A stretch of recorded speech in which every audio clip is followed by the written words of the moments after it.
Lucky wanted us to look at the Australian dollar, American dollar currency pair.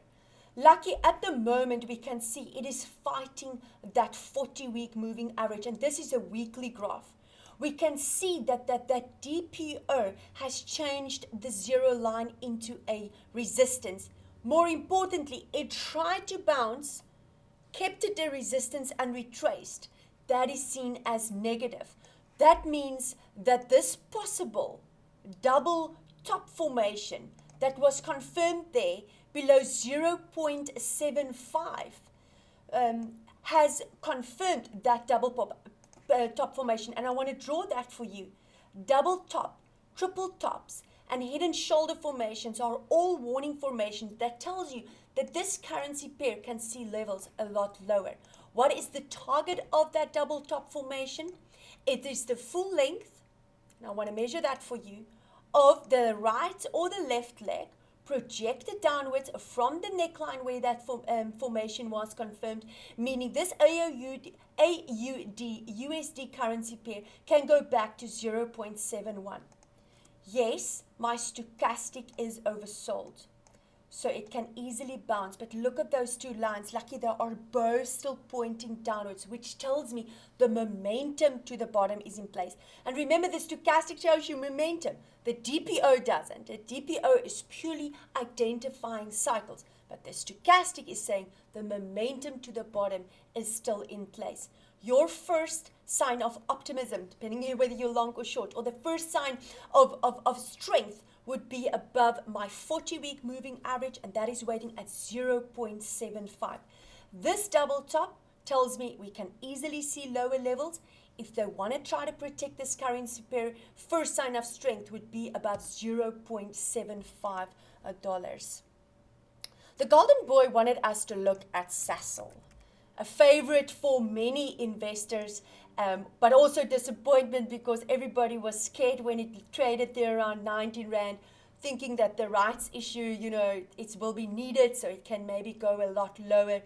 But there is one thing that warned us back in the day on Sasol, and that was a head and shoulder formation.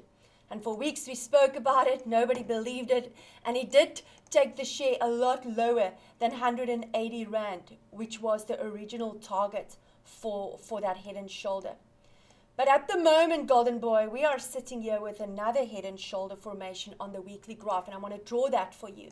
I've got a left shoulder, a head, and a possible right shoulder. And when that neckline that I've drawn in there starts to change into a resistance, that warning formation will be confirmed, which tells me that Sasol can go lower. That neckline is waiting at 202 Rand and 62 cents. The warning around this head and shoulder will be off the table when the highest part of the left or the right shoulder, in this case it's the right shoulder, waiting at 241 Rand 80. Only when Sasol starts to trade above that level will the warning be off the table. Can you take a sigh of relief and say, hey, this share might be going to higher levels. My stochastic at the moment, let me just show you, is approaching downwards. It tells me the momentum to the bottom is in place. It's not close to oversold levels yet, which tells me it can go a lot lower. But the DPO, like that 40-week moving average, shows us that the upward trend is still in place.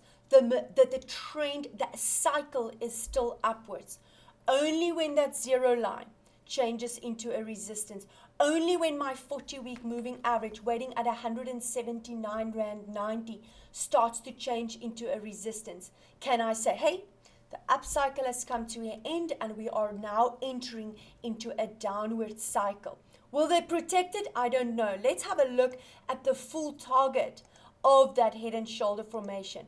And that can take my Sasol price back to 137 Rand 82. And remember, the formation doesn't have to play out completely. It's not an exact science. But that is a possible level that we can go to, where Sasol can go to, should that formation play out to the bottom. Ruan wanted us to look at MTN, a share that has surprised, rallied massively to the upside, and now it's a matter of how high can it go? Yes, it is extremely overbought, and let me show that for you on the stochastic. It's overbought. It has already confirmed the negative divergence. My blue line has already broken downwards through my orange line, which was the signal, the bell that rang that said, you should consider taking profits. Or if not all of it, maybe some of it off the table, because the overbought levels is where we consider shorts, or where we think about taking our profits when we are in a long position, or when we've got it on equity. My upcycle, my upward trend on MTN is still in place. My 40-week moving average is still a support. In other words, the long-term sentiment towards the share is still positive. Is it running out of steam? Yes, it is. We can see that. Why? Because for the last 4 weeks, MTN has stopped making recent highs. And that tells us loss of momentum. Sellers have taken profits off the table, and only when that high of the 7th of June, waiting at 109 Rand 41, only when that level starts to change into a support again, can I assume that the momentum to the top can continue and that MTN can reach for new record highs. If I zoom out a little bit here, Ruan, you can see that this high is a little bit lower than this high going back to the 5th of August. 2019. So should MTN not go at least back to 114 Rand 45 and it starts to lose momentum here, that will be seen as negative for long-term investors. That will imply lower highs, which will be seen as negative. Wait for the instrument to become oversold again. Wait for a decent pullback before you accumulate again. Rather, at these levels, consider a brave short or consider taking some profits off the table. Strong support is waiting there around 99 Rand 21. If that level remains a support, we can fairly maybe believe that, hey, they might try to turn around and try to turn it around to take it back to that high at 109 Rand 41. Ray wanted us to look at Old Mutual, a share that has been consolidating sideways for quite a while. And I want to go again back to our DPO because we can see lower highs are visible, but the upcycle is still in place. Why? Because my zero line is still a support. Confirmation of the change in the trend, confirmation of the change in the cycle only takes place once this zero line is either positive or becomes negative. So at the moment, we can see it's positive. My 40-week moving average is a support, and we know those basically mirror one another and confirms the cycle. So one thing that worries me about Old Mutual at the moment, Ray, is the fact that this high of the week of the 31st of March, waiting at 14 Rand 94, is a little bit lower than that high of the 1st of Feb, waiting at 15 Rand 12 cents. Because that tells me that should this strong support, and I want to draw this trend line in there, starts to change into a resistance, and that is waiting at 12 Rand 21, the next inverse cap and handle formation and the next lower high on Old Mutual will be confirmed. But we know for weeks now the buyers have protected these levels, and every time it pulled back, it became a higher low. So let's hope that that remains in place.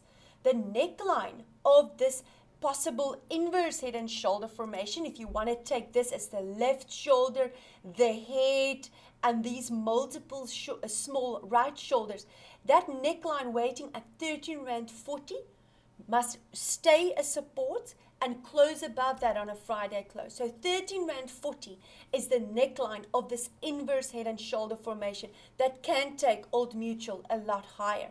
But strong resistance at 14.94 has to be overcome. Strong resistance at 15 Rand and 12 cents has to be overcome. And obviously, that 40-week moving average waiting at 12 Rand 59 has to remain in place. This window that was here was closed in that week of the 1st of February. And now it's a big question of, like how high can it go, Christelle, if that inverse head and shoulder formation does play out. So I take the length of the head, project it upwards from the neckline where the formation will be confirmed, meaning Old Mutual can possibly go back to 17 Rand 55. the optimism around this formation will become obsolete when my left shoulder, 10 Rand 30, starts to change into a resistance again. I like this graph. I just think that that 40-week moving average, that 1340 neckline, has to continue to remain a support. Kevin wanted us to look at the currency, the British pound, against the rand. We've spoken previously about this inverse cup and handle formation that has played out. Again, my 40-week moving average has changed into a resistance there. And again, look at my DPO, my trended price oscillator. The zero line was tested and the strength in the rand against the British pound continued. It kept on making lower highs. It kept on retracing. At the moment, trading there around 1975 rand against the pound. The question is, can it go back to that 40-week moving average? And that is waiting at 20 Rand 29. Only when the rand starts to consolidate above 20 Rand 29 against the British pound will I be able to say the weakening of the rand can continue and we can maybe see higher levels. This for the full target, and the indicator is telling me it's oversold. So the rand can easily weaken against the pound.